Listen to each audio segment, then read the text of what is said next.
Good afternoon, good morning, in fact, wherever you are, good evening, and welcome to this, the Future of Cities Summit that we are hosting. I'm James Harding from Tortoise, and we're hosting it in conjunction with the Globe and Mail.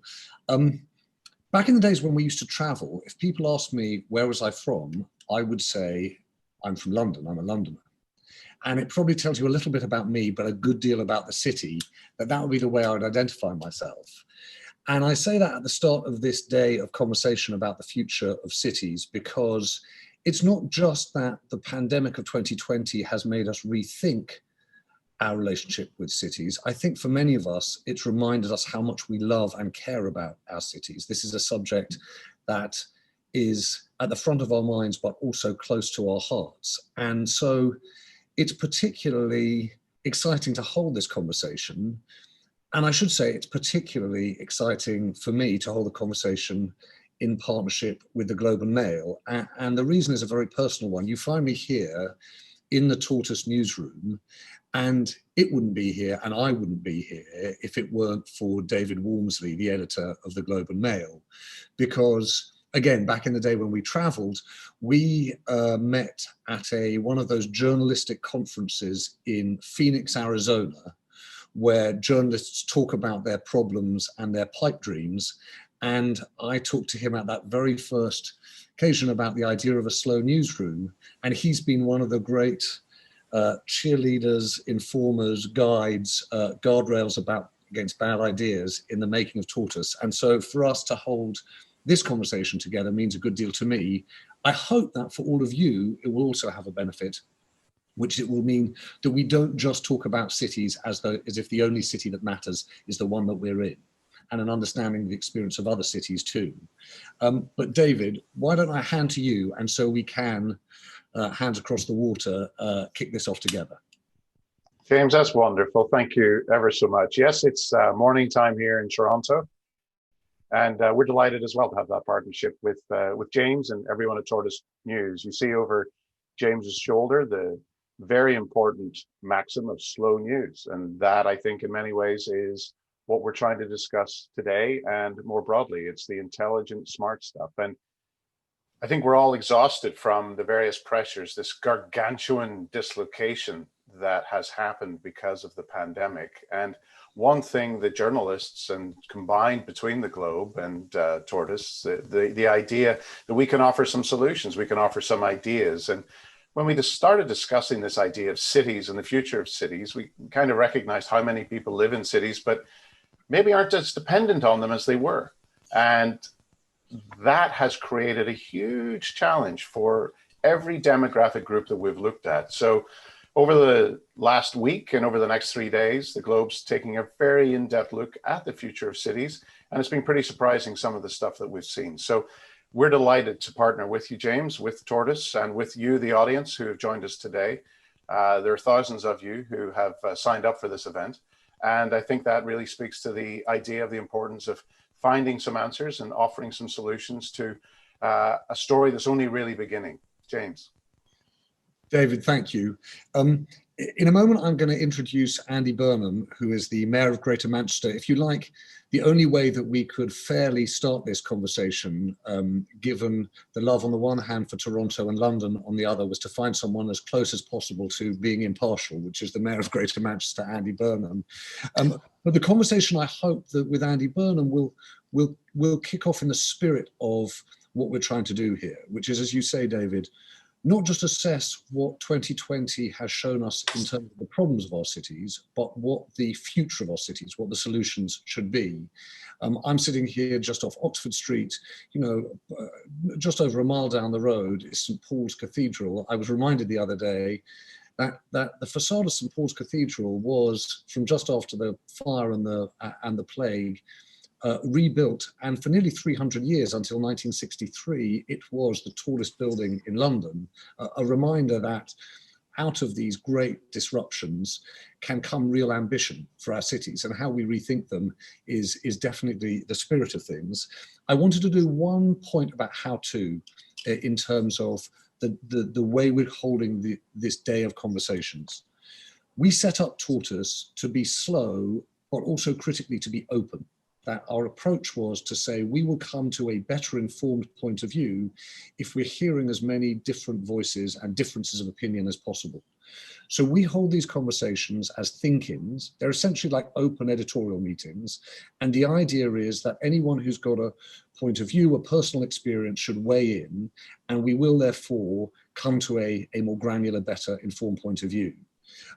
We have one very loosely enforced rule, therefore, which is no questions. We don't want questions. We want to hear from you what you think so that we can learn more from the way in which you see things. And what I'm going to do is in the course of the conversation, weave in, as much as I see happening in the chat, I already see things have taken off like wildfire in the chat, but my colleague Liz Mosley is here trying to corral that conversation. She'll flag up points that get made to me and to colleagues from Tortoise and the Globe and Mail through the course of the day, so that your thinking weaves into our conversation. Please do let us know what you think in the chat, and we'll bring you into the discussion. But with that preamble done, why don't we dive straight in and come to Andy Burnham. Andy, thank you for joining us, and thank you for making the time. I appreciate that it's can feel almost indulgent to think about the future of cities when the here and now is quite so tough for so many people. But I just wondered whether you'd start by giving us your sense of, as you come to the end of 2020, what you think this year will have changed for good, how fundamentally cities might have changed. Well, thanks very much indeed, James. And can I just say thank God for Tortoise, because I think it's really needed in the world right now, this sort of more considered, thoughtful approach to the life we're all having to live at the moment. And it's amazing, actually, just to see these messages coming in, literally from all over the world from cities. So what I was about to say, I think, has relevance to cities everywhere, not just to English cities. I think it's going to be true to some degree or other for everywhere. And James, shall I speak for 10 minutes or so? Or yeah, kick off, and if I want to check in, I will. But give us your view of how you see things. Stop me if I'm going on too much, but I'll give you some thoughts. So, afternoon, everybody. Really great to be with you. I'm going to start by recognising a tendency that's within us all, and particularly politicians, sometimes to overstate the extent to which things are going to change. I mean, we like to do that, don't we? Because it dramatises our speeches and makes them get more media attention. And as I understand it, Tortoise is not about that. So let me not fall into that trap at the beginning. I know people here in Manchester. I've just done my phone-in on BBC Radio Manchester, my weekly phone-in. So I kind of get a lot of kind of perspectives thrown at me for an hour. It's called the hot seat, so I'm feeling a bit heated at the moment. But what I know of the people here, and I bet this is true of every city on this call, people will still want to go shopping on a Saturday afternoon. They still will want to go for a beer after the football. They will want to go out and get dressed up on Friday and Saturday night. We are famously the city of 24-hour party people. I don't think that is going to change anytime soon. City-loving people, city of music, football, sport, cities will, in many ways, come back to be the places that we know and love. However, now here's the caveat. I think we can say with some confidence, though, James, given that there will be a degree of normality returning, the city of 2019, or even of the first 2 months of 2020, is not returning. I feel confident enough to say that we are not going back to the city we left behind in 2019. People are going to make changes here that will have implications for cities. And again, I think this is true worldwide and not just from a northern UK, northern England perspective. I think people are going to change the way they work. Some of what we've been doing, like today, is going to stay. And I don't think people are going to be as office-based as they once were. I think people are going to change the way they move around. I do think people are now ready to say, look, the car isn't king anymore. We need to break out of that mentality. I think people are going to change, or are changing, the way they shop. I don't think it's going to be kind of drive to a shopping centre or a mall and fill the boot with carrier bags. I don't think that is the way people are going to shop. People are going to change the way they study as well, and I think university life is going to change, and certainly people are going to change the way they socialize, and all of these things will have implications for cities, and this is really what we need to get into, isn't it? Well, how and what does that mean? I think what I would say, if I can, James, just to help people, is I think I see three phases of the change that we're going to experience, and that might then help us to sort of structure the discussion. So let me characterize them. The first phase, I think, is a phase of net damage to cities. Right. I think we're in that now, and I think it will last at least to the end of next year, probably beyond, where we've not hit the bottom. We're still sort of, the city economy is being damaged, and we're having to manage that as best we can and mitigate the damage as best we can. So I think we're in that position still, and we will be for much of next year.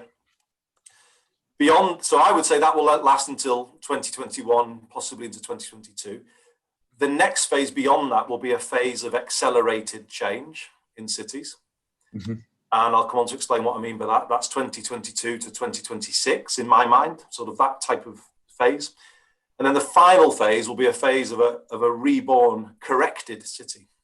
And I think that will be more the latter part of this decade, 2026 to 2029, that kind of period. So let me go through those three phases, James. I mean, it's obvious we're sustaining net damage because cities are confluence points. They're places where people mix and meet, gather.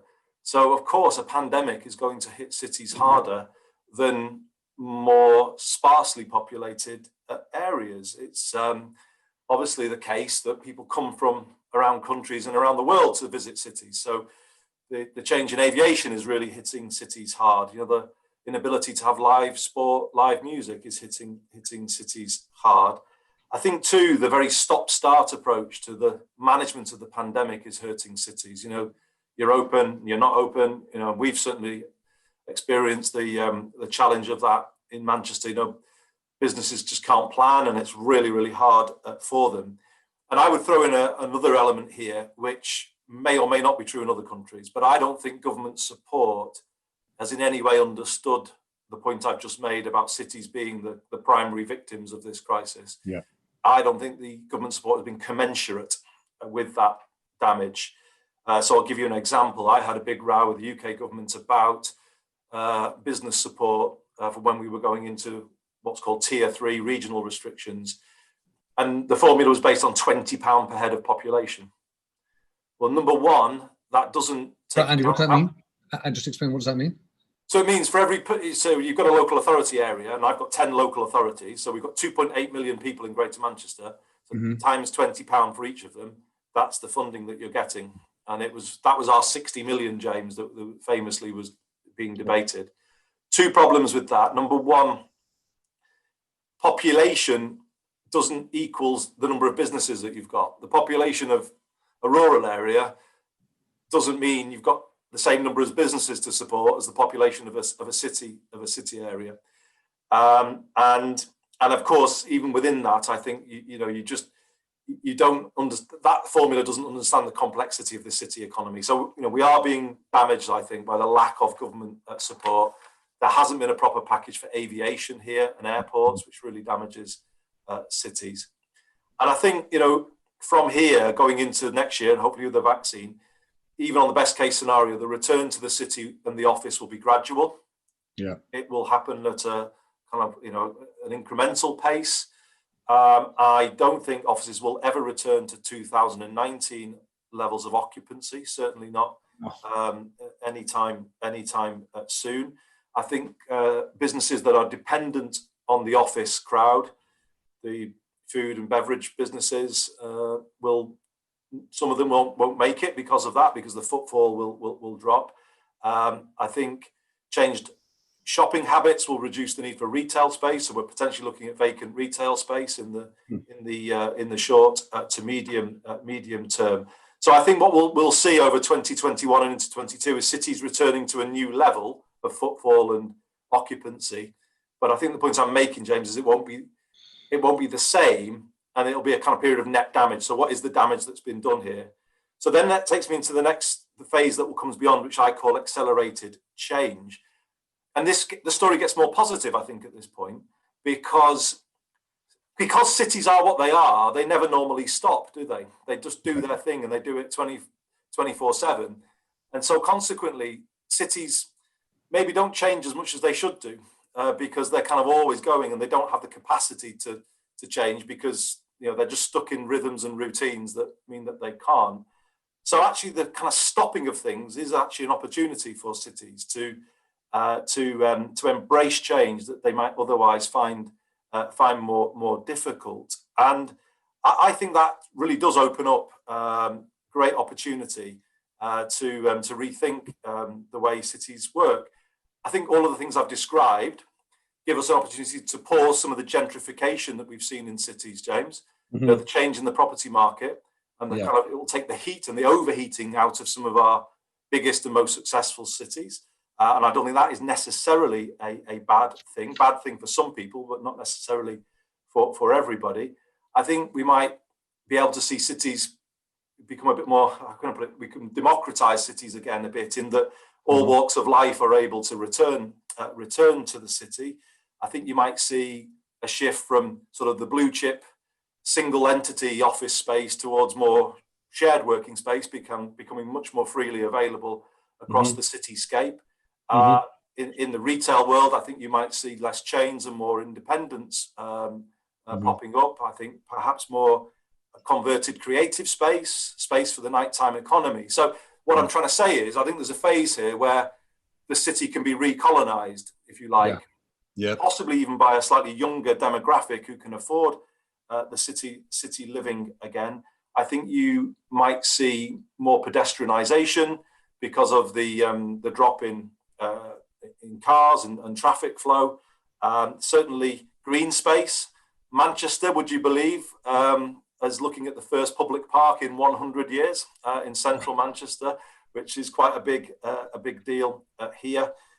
So I think you might see a lot of quite significant change to transport systems too, where the focus that national governments are going to have on green industry, I think will prompt acceleration of change with regard to electric vehicles, cleaner public transport systems. So I think cities are going to change that was going to come anyway in some senses will be accelerated, but also it allows a bit of a moment here where cities can be sort of, the heat can be taken out. There can be a sort of a kind of refocusing of city life.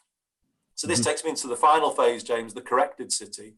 I think at the end of this decade, cities will look and feel very different. I think they will be more livable, more affordable, less dominated by the car. I think they will be more vibrant, less soulless than some of our kind of, in some ways, some of our biggest and most successful cities around the world are quite soulless places at night time. So I do think when we're through this, the corrected city will be actually quite a pleasant place to live. And I'll come on and finish on this point, James, if that helps sort of open up the discussion.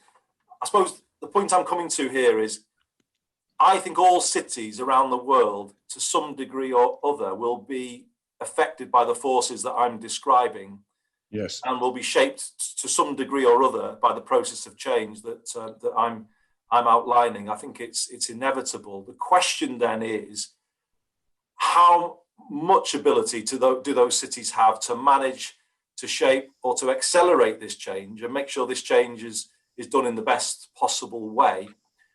And I just now going to speak purely from a national perspective. I don't think English cities, and I include London in this, are currently equipped with all of the powers that they need to kind of shape the new city, or the corrected city, as I called it. When we now look to the 21st century economy, the two driving forces of it are going to be digitalization and decarbonisation. And those things aren't going to be driven from national levels by government targets. Those forces are going to be driven from the bottom up by the most forward-thinking innovative places. And those things too actually will make cities better places to live. You know, the most digitally connected, cleanest from a transport point of view cities will be the most attractive places, I would say, to live around the world.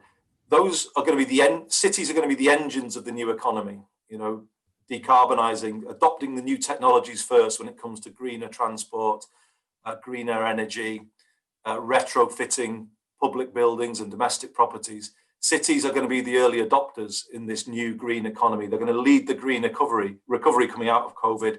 I think they will become more and more and more digitally connected. Yes. If we're not careful, cities could go further away from the rural areas and the divide could get bigger. What I would say is, just then lastly, I can see you probably want to move it on. We've got to now empower cities to lead this change for the benefit of all residents, but also then the benefits can be felt by other areas because cities are the early adopters and it's done within a national framework. We have certainly in the UK lived through this year the limits of over-centralisation of decision making. Yes.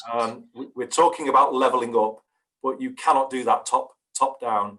So I would say to kind of get the most out of the decade that's coming, to make English cities the best places that they can be, we now need to sort of devolve substantial power resource to English cities to enable them to sort of shape this decade of change that's now staring us in the face. And we get to at the end of it where we have, you know, digitally enabled, green, zero carbon cities that are attractive places to live, more affordable to everybody, not dominated by the car. I think it's a vision worth fighting for, but I want England to be in that game, in that same club as some of those most progressive cities around the world. In Canada, as we know, many people on this call from Canada, we're not in that same club yet, and we need to be. So, James, I'll leave it there. Andy, listen, thank you so much. Actually, you've done more than we could have hoped for in firstly being candid about how tough it's being and tough it's proving to be on cities, but also in painting where we go. I also must say I really appreciated you kicking off with a reminder that we are going to want to go out in the evening and get back to pubs. I think I heard the comedian Alexi Sale say the other day that a friend of his from Liverpool, of course, was once asked what was the latest that he'd ever stayed up, and he said Wednesday. And I remember thinking, yeah, we need to get back to that. I'm going to bring in Elizabeth in a moment from Ottawa and Natalie Dweck, because I think there are points you made about changes to high streets and retail, and a point you made about the democratization of cities and making it livable. Can I just start though with one issue, which is perhaps kind of the least exciting in policy terms when you talk about the future of cities. It's not parks and it's not pedestrianisation or cycleways or new public squares. It's housing and the fundamental question of housing. And the Globe and Mail actually did a brilliant job at the weekend of trying to think about some of the really, really big issues. And one of the biggest ones that actually I was struck by was our continued commitment to quote unquote the house, to the single-use dwelling. You're responsible for an area that has, if you like, millions of chimney pots. And I wonder whether when you think about the shape of housing and accommodation, how you're going to democratize cities, given the physical spaces that are currently occupied by homes. Well, yeah, I should have said more about the central importance of housing, James, because I think it's at the heart of why some areas have been hit harder by the pandemic than others. You know, where housing is poor, where it's overcrowded, that's where we've seen this virus run riot, sadly. And I think if we think about housing in the context of cities, I've noticed this as a phenomenon the world over. They've become more and more overheated, as I was saying, more and more overseas investment, more and more vacant properties just bought as long-term patient. You know, all cities, all the mayors I speak to, places like Barcelona and Paris, everywhere, they all say that the city has been more and more, ordinary people have more and more been driven out of the city because of the way that kind of, massive investment in property, the gentrification as I described it. So the opportunity is this, James, I think, not thinking of all those chimney pots in the sort of outlying areas of Manchester. I think if we're looking at a time where we don't need as much physical retail space, I think we need public-private sort of work to reshape some of those spaces into more affordable, all-generation, kind of livable communities that are in the city and that have the schools and the other things that support them. That, I think, is the opportunity. We are not going to need as much physical retail space as we once had, and I think the opportunity is to kind of, as I say, democratize the city again and bring all generations, all walks of life back in. And yeah.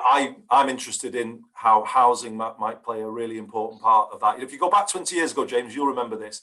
People could not imagine the idea of people living in city centre Manchester. It just was, It was like a thought people couldn't get their head around. And now look at it today.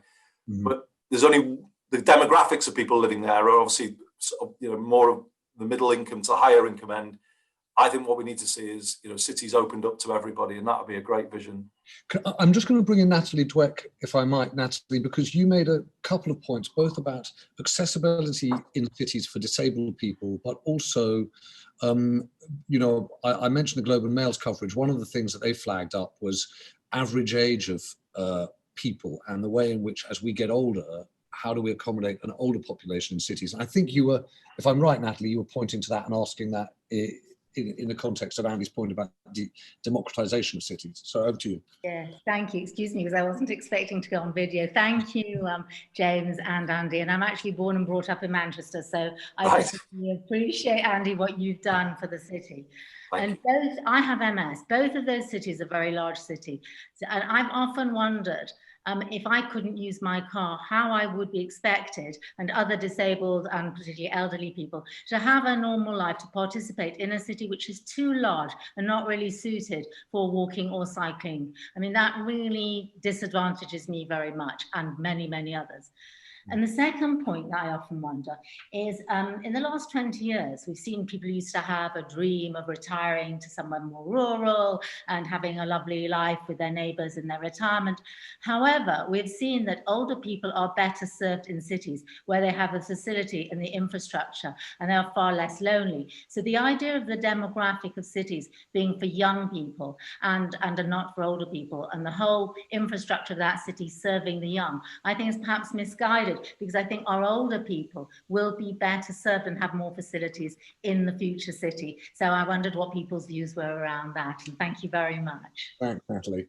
Andy. Well, I feel properly and rightly brought to book, because I should have made that point. But I did say all age, but I think the generation that's coming does want something very different, Natalie. And I think housing for older people is very much stuck in a 20th century rut, I would say. And I think you're absolutely right. I'm part of, in Manchester, James, I don't know if this will mean anything on the call, I'm part of the Hacienda generation. And I can assure you, the Hacienda generation doesn't want to buy a nice little house in the countryside or in a rural care home. They want to still be mixing it in the city. So I think this is where the property industry needs to help us, and the digital industry, actually. And I don't see this level of innovation yet in the property industry. We need zero carbon, fully digitally connected, age-friendly accommodation, don't we? The modern safe home that's connected to care services and assisted living technology, and that I think is the kind of innovation that we need to see. The age-friendly city. Absolutely agree with Natalie. She normally a theme I do talk a lot about. Can I just ask you one thing about that, and if you might, is that one is about the housing and the infrastructure.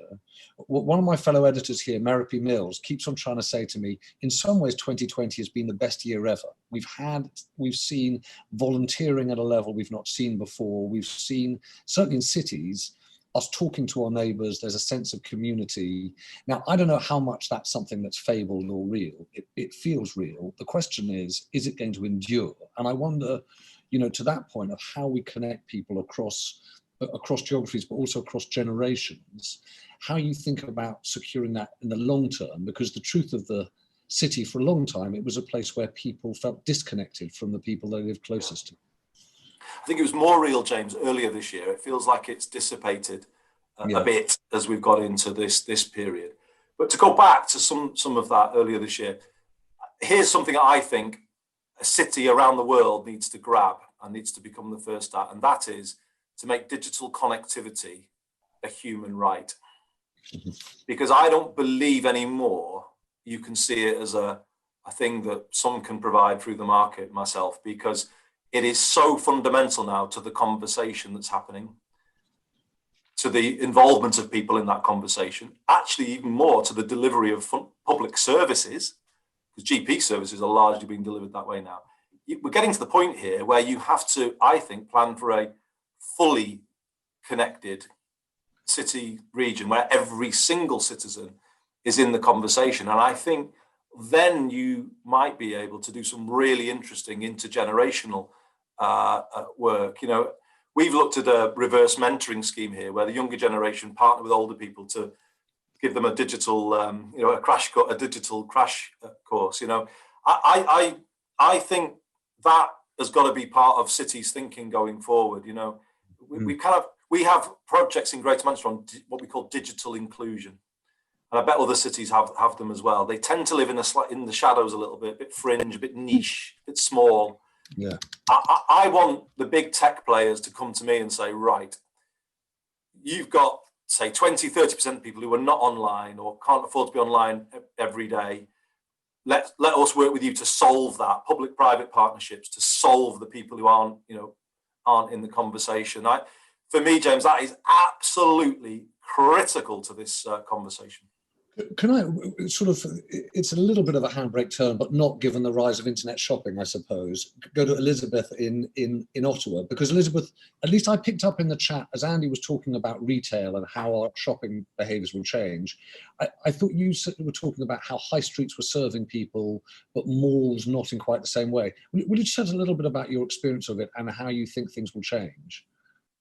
Hi, I'm president of a community association. We're undergoing a fair amount of what we're calling intensification. So I've been working closely with real estate agents and others. And what the ex-head of our Ottawa Real Estate Association is finding is that the Main Street or the High Street retail is actually doing well. It's surviving. Toronto did a study in June 2019 and found, in fact, that Main Street shopping was increasing because people were buying into the buy local, support local movement. So we are not buying that retail is over. We just think it's going to change dramatically. And with emphasis on a carless city, having local retail is not only creates that low sense of local community and it's walkable, but also it's part of social infrastructure where people learn to belong because they go into the shops and the people know your name. So it's part of building stronger community. Mm-hmm. What disappoints me is two things. First of all, in our city, we have water plans, sewer plans, transportation plans. There's talk of a 15-minute neighborhood. But we don't have a social infrastructure plan. We don't look at what affordability means. And to my community, it means affordability to close food, to shelter, to be able to walk within, to be able to get to work without driving for an hour or being on public transport for an hour. And it means having access to multiple ages, because the people in those coffee shops during the day are people with white hair like me, not people who are work. So, you know, it evens out the retail possibilities to have that mix of age. So we are going to have to work to maintain our main streets. A group of architects, the Canadian Urban Institute, has just put out an excellent manual, which I recommend to everybody. Will you share it? Would you share it, Yeah. Elizabeth? That'd be great. I'll put it on. Thank you. Can I just put that, Andy, can I put it to you? And I'm going to invite a couple of others onto this point, because what Elizabeth is seems to me raises the really big question in your, if you like, in your phase 2, your accelerated phase of change, the extent to which that is managed by mayors and city authorities, or the extent to which that is run by the market and the spaces are filled by new businesses or not. And I just wondered how you see that. Well, that's the point I was making, James, that the more that is shaped, the better, I think, because then it will be in the interest of all citizens, as opposed if it is just left to the forces of the market. It will obviously be nice for some, but maybe not a space that is there and right for everybody. And by everybody, I think Natalie mentioned, obviously, the disability-friendly city, the planning for everybody is what we need to see, isn't it? Both in terms of housing, industrial space, but also public transport. So, this is where I think the powers of the city and the mayor become important, not because it's a power grab by anybody like me, but if you look at the most successful cities around the world, I think they are the ones that have high degrees of autonomy and self-governance. I personally believe the 21st century economy is going to be built bottom up.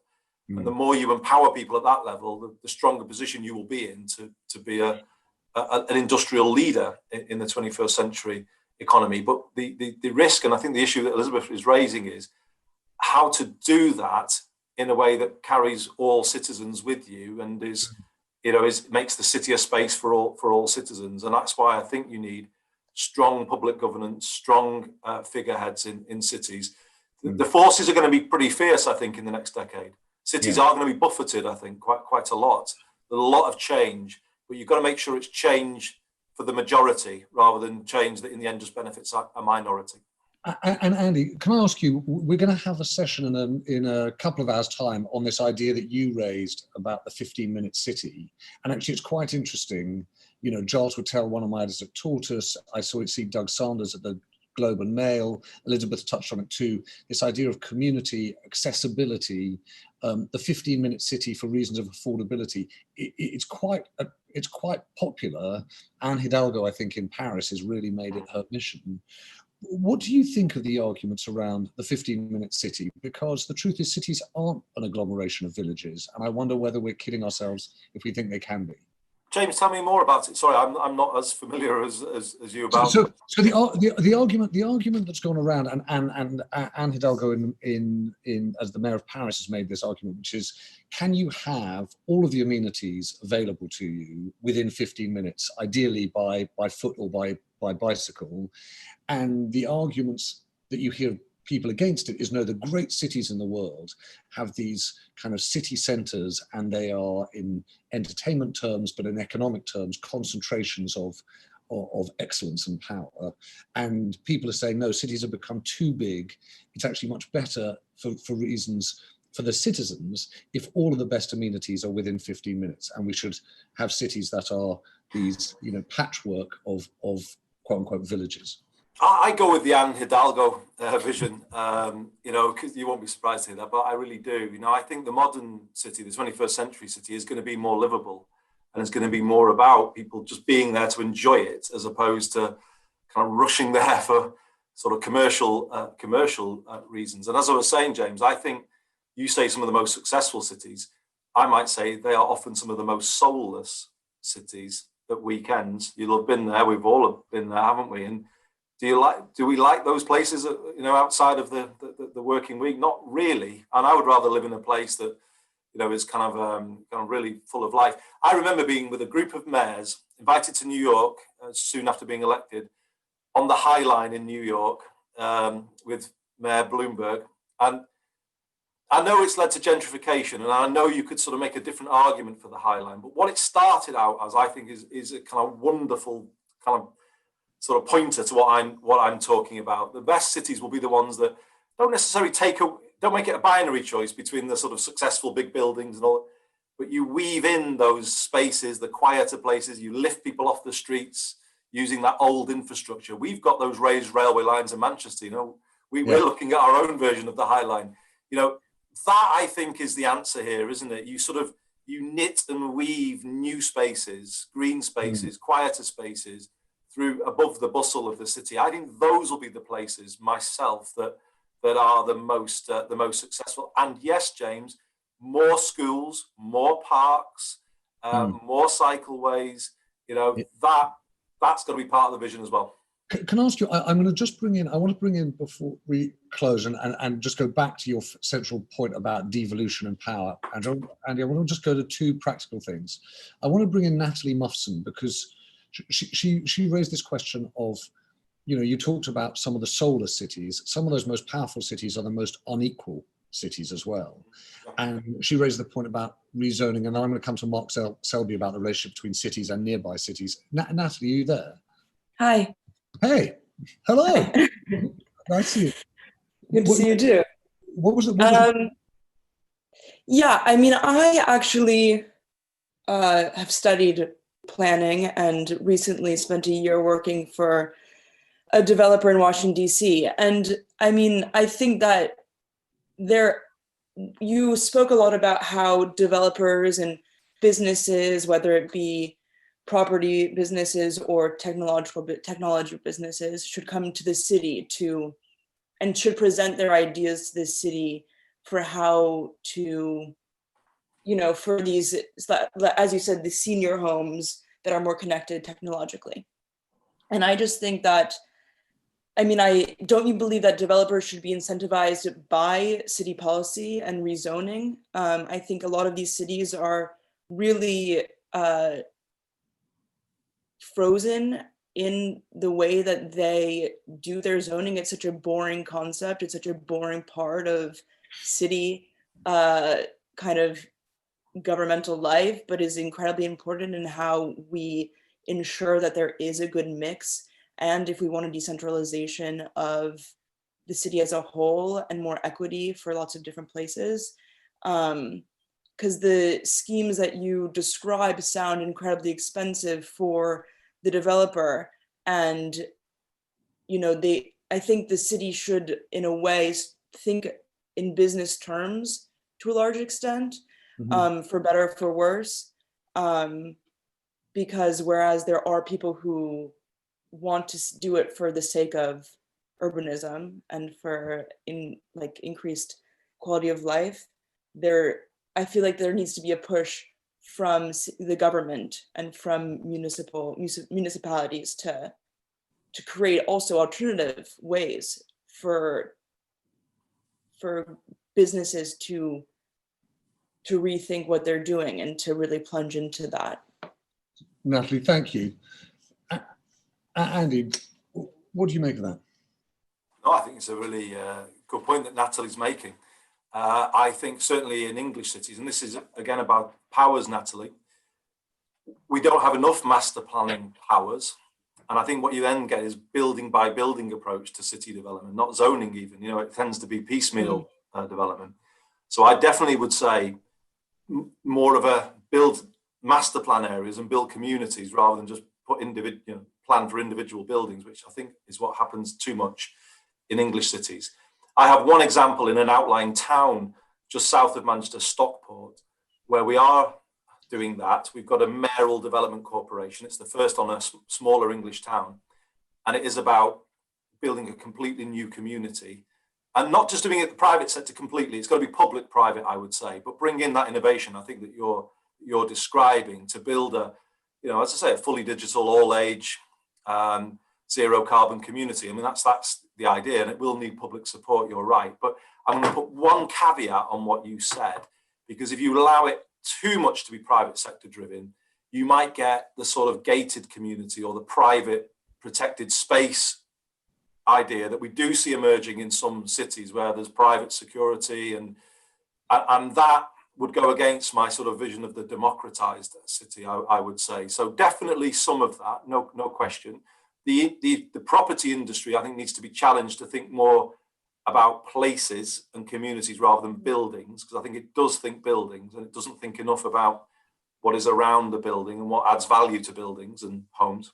Mm-hmm. But I agree with you, but I just would put that caveat on, if you don't mind, because overly private sector driven developments of the kind you're mentioning can be quite, you get the sort of you get the anti rough sleeping sort of serrated sort of window ledge, the benches and that kind of thing, and that would not go down well at all in the city that I represent.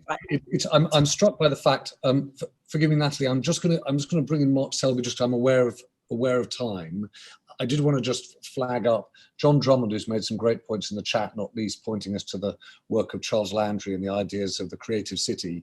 Makes this very, very great, like all great observations that tell you something that sort of stares you in the face. That if you think of the great cities that we most want to visit, Venice, Florence, Edinburgh, Vienna, Prague, Rome, Barcelona, they tend to have, without exception, Manchester. I know, and London and Toronto, and they tend to have, without exception, great architecture, pedestrian-only zones, and great public art and culture. There is this to this point. But can I bring in Mark Selby, just because as you were talking, Andy, Mark made a point about the relationship between, if you like, the big cities and the surrounding cities. And when you talk about Stockport, that speaks to that point. Mark. Yeah, I think cities depend on towns and the environments around the cities. 70% of people live outside of towns of more than 200,000 people. And I think that as cities are going through this change, we need to understand what the implications are for the peri-urban areas and beyond. Clearly, where we've seen the working from home, we have less commuters coming in. All of the transport networks are built to bring people into the cities. I'm just outside London. Now we're seeing the growth of virtual workplaces in regions outside of cities. We're seeing movement of people from cities out. How long this will continue, we don't know. And somehow I sense that the relationship that exists between cities, who clearly are dealing with core issues within the city, are understandable. How can the regions around those cities best support the cities and vice versa? Because at the moment, as we see retail collapsing, we're ending up with a whole lot of warehouses being set up around the cities to provide fulfillment of e-commerce, as an example. We've got road systems on which cities depend for things. And I'm wondering how you see that relationship between cities as they're going through this next decade and the surrounding areas. Because take one example, when we look at broadband digital access, it's appalling outside of cities. I was wondering how you see that relationship between the two areas. Mark, thank you. Andy. Well, I think Mark's touching on a really important question, James, that we haven't got right yet. And I don't know if any country has fully got this right yet. And it's the relationship between the city and the town. I would call it town outside, I would say more. So in our case, Manchester is surrounded by pretty much, 10 or 9 proud, old-fashioned industrial towns. And the relationship between the two is kind of, it's not been clear really. The towns have been in demise, the city's been in the ascendancy. And we've got to find a way of kind of making both work for each other. So the Stockport scheme I mentioned to Natalie a moment ago is the beginning of an answer to this. So how does one help the other? Stockport have sold this scheme as city centre living for half the price, basically, is what they've done. And what they've said is, we're on the main train line, it's 10 minutes into city centre Manchester, but you can have the same flat for, but it does begin to work, and it just creates that community that's a bit more of an oasis, a bit away from the bustle. You're starting to see that in Rochdale in the north of Manchester now. So you're beginning to see they've clung on to their role as employment centres, these towns, because they were traditional industrial centres. And I think different councils have woken up at different points to recognising that they can't be what they used to be. There used to be a sort of a negative connotation to the phrase dormitory town. Whereas I don't think that's I think that sounds great to me, somewhere nice and quiet and sleep. It sounds good to me. I reclaim that phrase dormitory town because, make them really attractive places that sort of are just outside the city, but have a lot of the attractions and are in easy reach of the city, and have got some of the space to create the infrastructure, the cycling and walking infrastructure around them. I agree with you. The sprawl around cities is sometimes what detracts from them. the danger is the property industry goes straight to build on the green space, and you just get this sort of you get kind of decaying towns surrounded by kind of urban sprawl where you just get endless commuter housing on green space, and that is not attractive at all.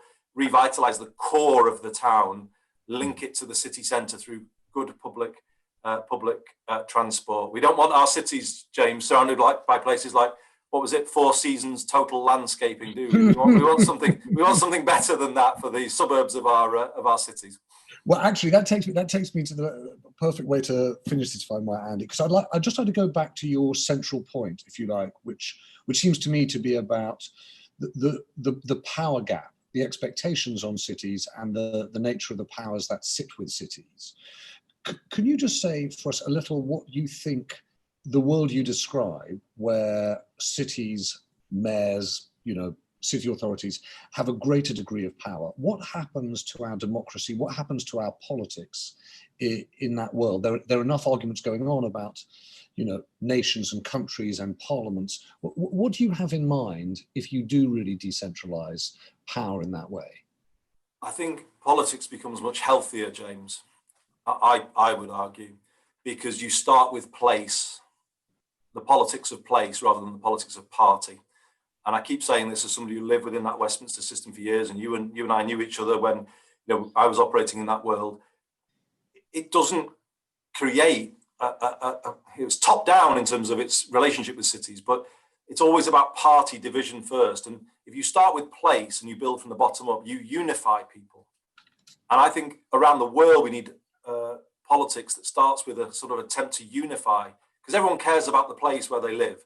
And so everyone's then got a vested interest in making it work better. And I think what you tend to get in regional or local politics is a focus more on the issues rather than the process of politics. And I think that's just a healthier thing. But I think you also get a permanence to what's trying to be achieved. I think we can't be the only country in the world where there's just this sort of kind of goldfish mentality in national politics, where somebody's in fashion and some policies phrase is in fashion, then it's out of fashion. And, cities, if they've got the power, they can bring a permanence to the progress you're seeking to achieve, and I think that is something that's really important. I was so struck in 2016 when the US mayors opted back into the Paris Agreement, the minute that nationally Trump had taken the US out. That's what cities can do. They can just be a sort of a counterweight to some of the fads, fashions, and kind of whimsical nature of national politics, and they can kind of root people in the place, what matters, the permanence of the place. I think you create a healthier politics, James, is what I would say, as somebody who has lived in both worlds. I prefer my new world to my old world. I'd rather build up my new world rather than go back to the old one, if I could put it that way. Well, that's a big idea and not a bad bumper sticker for today. So, but Andy, thank you. You're welcome, James. I really appreciate you making the time, Andy. I really do. I know how the demands on you. I appreciate actually everyone joining us today. A thank you too, I should say, to Fora and the AND Partnership, who've been the sponsors for this, our partners in this day on the futures of cities. We give you not a great break, a short one, about 5 minutes. We're back at the top of the hour. My fellow editor, Matt Dancona, is going to be here talking about the small subject of the future of work. So do join us in 5 minutes' time. We can't give you a round of applause, Andy, but we can give you a wave and say thank you very much for joining us. Thanks, everybody. Thanks for having me, James. Cheers.